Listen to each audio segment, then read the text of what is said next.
Assalamualaikum warahmatullahi wabarakatuh. Alhamdulillahilladzi hamdan katsiran kama amar fantahu amma naha anhu wa hadar. Asyhadu an la ilaha illallahul wahidul qahar wa asyhadu anna sayyidana Muhammadan abduhu wa rasuluhu sayyidul abrar. Wassalatu wassalamu alaihi wa ala alihi wa sahbihi wa man tabi'a hudahu ila yaumil ba'thi wan nusyur. Amma ba'. Dewan juri yang saya muliakan, para pendengar dimanapun anda berada yang insya Allah calon penghuni surga. Amin ya rabbal alamin. Islam adalah agama dakwah. Pada dasarnya setiap muslim apapun profesinya, dia adalah da'i. Seorang ulama berdakwah melalui jalan perjuangannya. Seorang penguasa berdakwah dengan kekuasaannya. Seorang dosen, guru berdakwah dengan ilmunya. Sejatinya seorang muslim tetap akan berdakwah dimanapun, kapanpun, dan dalam kondisi apapun. Karena Allah telah memerintahkan kita untuk menyeru kepada kebaikan. Sesuai dengan firman-Nya yang diabadikan dalam surah Ali Imran ayat 104 yang bunyinya, Bismillahirrahmanirrahim. Walatakum minkum ummatun yad'una ilal khair wa ya'muruna bil ma'ruf wa yanhauna 'anil munkar wa ulaika humul muflihun.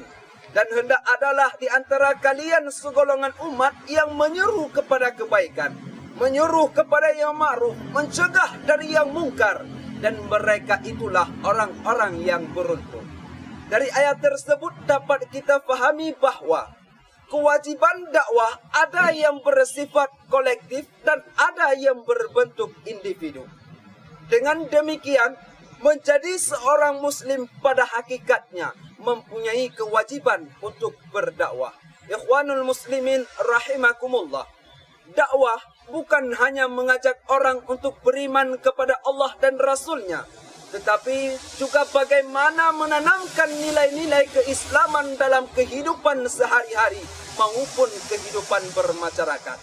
Penyampaian dakwah tidak hanya sebatas tatap muka, tetapi juga bisa disebarluaskan melalui berbagai media. Apalagi seiring kemajuan teknologi dan derasnya arus informasi, sosial media menjadi sarana dakwah yang sangat luar biasa manfaatnya.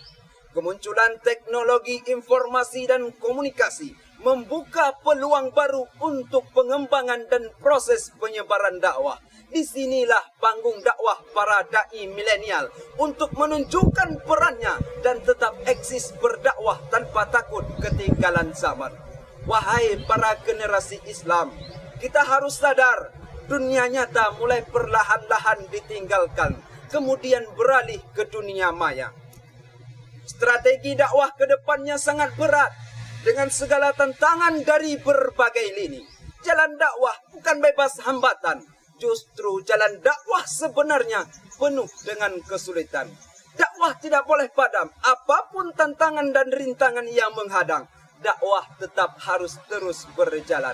Oleh sebab itulah, kobarkan semangat dakwahmu. Tidak ada kata menyerah dalam mensyiarkan dakwah Islam, serta memohon bimbingan dari Allah Subhanahu wa Ta'ala agar diberi kemudahan dalam menjalankan misi Islam yang rahmatan lil alamin. Semoga dengan istiqamahnya kita mensyiarkan dakwah Islam, Allah memberikan ridhanya kepada kita semua. Amin ya rabbal alamin. Sekian dari saya. Hadanallahu wa iyyakum ajma'in. Wassalamualaikum warahmatullahi wabarakatuh.